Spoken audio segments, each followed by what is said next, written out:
Welcome back, everybody, to another episode of Sneaker Updates. This will be Sneaker Updates number 11. If you happen to be new here, this has now become a weekly series on the channel, and if you're not familiar with this series, essentially we go over a variety of different sneakers that got updates for within this week, those of which may potentially include some Nike and Off-White, Yeezys, Jordans, and more. So with that short little intro out of the way, why don't we jump right into it?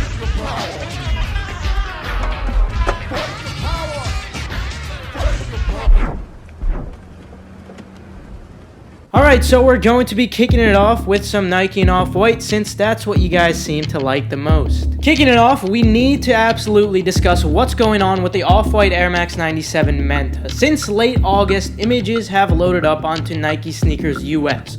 We already saw that Europe, Japan, and Canada already had these released on October 18th, along with a couple of retailers and Off-White Europe. Now, on this day, US got the black Air Max 97s on the 18th via a draw, unfortunately. So, for November 10th, we still are supposed to be seeing these. However, it's still not confirmed and nothing really has changed, so I think that just to be safe, let's pretend like this is a confirmed date, even though it's not. I think that November 10th, tomorrow, would definitely be just a good day to just stay alert for notifications. I don't want to say I'm not expecting anything, but I can't guarantee anything to happen that day either. I'm just going to be alert for anything that happens just in case. If I'm being honest, I don't see them doing a scratch drop for these, but a shock drop is definitely possible. Hence, I urge you to stay alert. If they don't drop on the 10th, I'll still be on the lookout because obviously shock drops can occur on any date at all. But moving on from the Air Max 97 MENTA, we finally got a better look at the Desert or Off-White and Nike Air Max 90. These dropped mid to late December along with the black pair that we mentioned in the previous video, and honestly guys, I'm curious to know your opinion now that we have better images of these compared to what we saw before. Still though, I'm on the fence about these. I'm not a huge fan of this color combination, but let me know what you're thinking. Moving on to the next update, now kids finally have the opportunity to take L's on Off-White and Nike. Moving on to the last update, I think we can officially say that the Nike reps bamboozled us. I don't think we're going to be seeing the Serena Williams Blazers. We were supposed to be getting the restock, at least according to almost every single Nike rep. They were consistently saying that a restock is coming soon, and usually I always take what they say with a grain of salt, but because all of them were consistently saying this, I really thought that there was a chance, but you know, it's Nike. So despite numerous reps claiming that they were going to restock, they never did, and if I'm being honest, I don't think they're going to anymore. Furthermore, multiple people had their orders canceled, so evidently if they really wanted to, they could do a very small restock. Who knows though, maybe they will, I highly doubt it though. With Nike and Off-White out of the way though, why don't we move on to some Yeezy. Kicking it off, the Yeezy 350 Zebra was pushed back to the 16th for US only. So this would include Adidas US, the Foot Apps, and a couple of US consortium retailers. Now the global release was still November 9th, so I just wanted to say shout out to everyone who copped their personal pairs on the 9th. And also something that I found very interesting, on StockX, they had a separate listing for these, the 2018 restock pair, and the reason I want to tell you this is not just because of the new manufacturing date, but it's actually because of the fact that we're seeing a completely different outsole on these. As we saw with the previous 2017 releases, they were a yellowish outsole, and a lot of people weren't too big of a fan of that. I'm not sure if that was by choice or if that was a manufacturing defect. But anyway, now it is completely white. I personally like this look better, but let me know what you guys think. Let me know your thoughts on this. And finally, regarding resale prediction, right now prices still are looking good, but that's because the majority of pairs haven't gone into circulation yet. Expect to see a significant drop in the coming week. There's definitely a chance you might be able to make a couple of bucks off like size 4.5 or 5.5 and maybe even 6.5. And considering you do get free returns on adidas.com, you might want to go for that. It's up to you. Personally, on this release, I think I'm just going to be sticking to a size 16 and going for that one because those will definitely bring you heavy profit.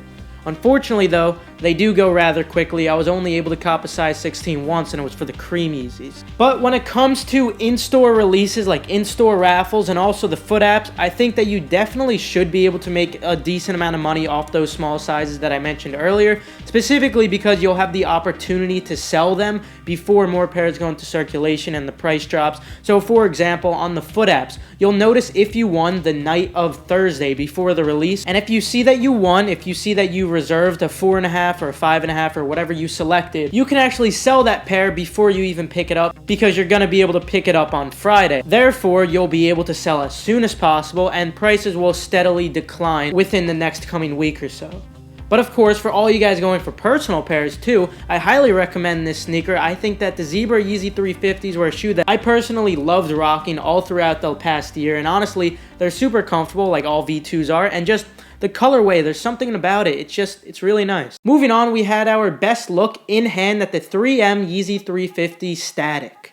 Of course, there's two versions of these. There's the 3M version that you're looking at right now. Then there's also the version with no 3M, which is simply just translucent. And the good news is that according to Yeezy Mafia, this pair won't be friends and family.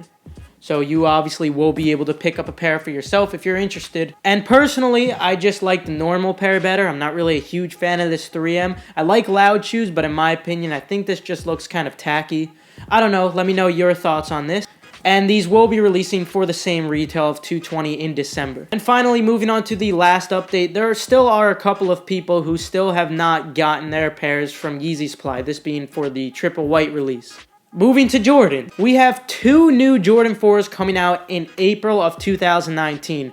One pair is white and one pair is black with red and green accents. Many people were initially speculating that these pairs were inspired from Gucci colors. However, this actually isn't the case. You see, Spike Lee's Do the Right Thing has its 30th anniversary coming up in 2019. If I'm being honest, guys, I'm really looking forward to these pairs. Moving on to the next update, though, for Jordans, the yellow not for resale ones drop at Foot Action LA only. So, of course, you could sign up on the Foot Action app for these, and I would venture to guess that there's going to be a couple of people who don't pick up their pairs. There's going to be people who sign up all around the world just for the heck of it. So if you happen to be near LA, maybe you want to camp out for these just for the leftover pairs, but the more important thing is you should be able to get these no matter where you are in December. I know that a lot of you guys also were wondering what in the world happened with the red pair. I told you guys it wouldn't be your normal sneakers release, but I was not expecting what happened. So they ended up shock dropping, but unfortunately it was select members only. So it was more of one of those exclusive access drops, but it was for Nike sneakers, and if you were one of the selected members,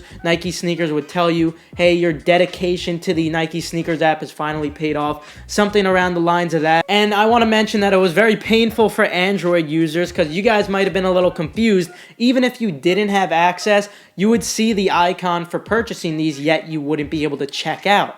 This was completely normal for Android users. Obviously, this was a fault in Nike's system, but I could totally understand that it was painful for you guys to have to just look at the shoe and not being able to buy it. But those of you who did have access, you were able to buy it, whether you were on iOS or Android. There were no advantages this time like there was with the Serena Williams Blazers. And I also wanted to mention that just like you guys, I myself have obviously purchased multiple sneakers for years now on one sneakers account, and also for the past year on multiple other sneakers accounts. I didn't get exclusive access for this drop, so obviously there's only so many pairs to go around, so don't feel too bad if you didn't cop. There was no skill involved with copying at all. It was all luck based. Then finally, we had several leaks courtesy of Pirates. First of all, the Jordan 3 Mocha will be retroing December 15th for $190. I know a lot of you guys out there, the OG sneakerhead collectors, are definitely looking forward to this release. Personally, I think it's a little mundane. I'm not too crazy about this, but hey, if you like it, feel free to go for it. They shouldn't be too difficult to get. Then on December 14th for $160,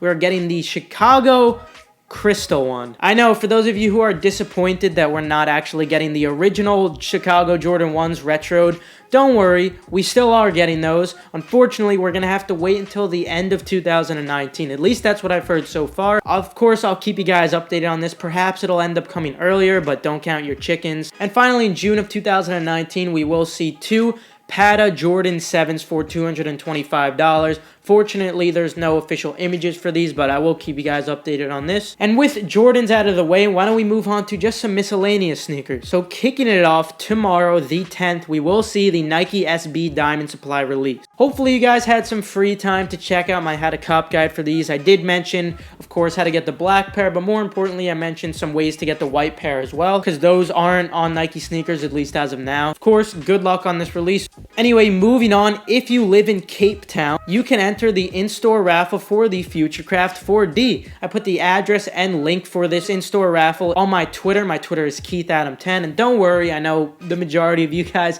obviously aren't in South Africa, but more should come up for these shoes. I'll keep you guys updated on those. Moving on, the Adidas 4D ZX4000 finally has a release date, which is November 30th.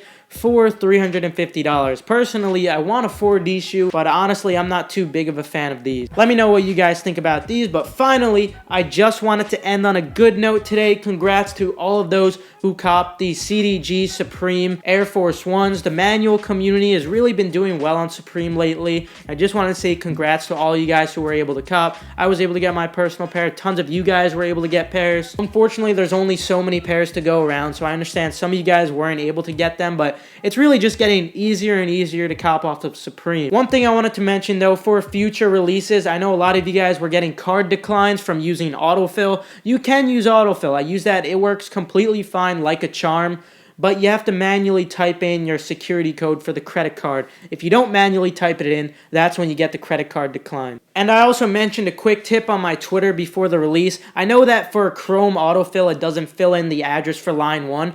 Here's all you have to do, guys. It's super easy. Fill in all of your info the way it should be, except make your credit card incorrect, like add a wrong number at the end or something like that. Process payment, but make sure the box for save address for next time is selected. So when you do this, next time you go to check something out, all that will already be filled in, so you don't have to worry about typing in or even copying and pasting the address line 1. It'll be saved from what you just previously did, and then all you'll need is the autofill for the credit card and the credit card date, and then you have to, of course, manually type in your security code for the credit card. Just wanted to give you guys a quick tip for future releases on Supreme, of course. But with that, I'm going to conclude today's video. Feel free to leave a like if you enjoyed, if you perhaps learned a thing or two. Also, make sure to subscribe to stay 100% updated on any of these releases or just future hyped releases. With that, have a fantastic rest of your day, and I'll see you guys later. Knocking me over every single day. Get your foot off my foot. Get your foot off my foot. Yeah. I should have run the other way. Now there's just one thing to say. Get your foot off my foot. Get your foot off my foot. Yeah. Get your foot off my foot.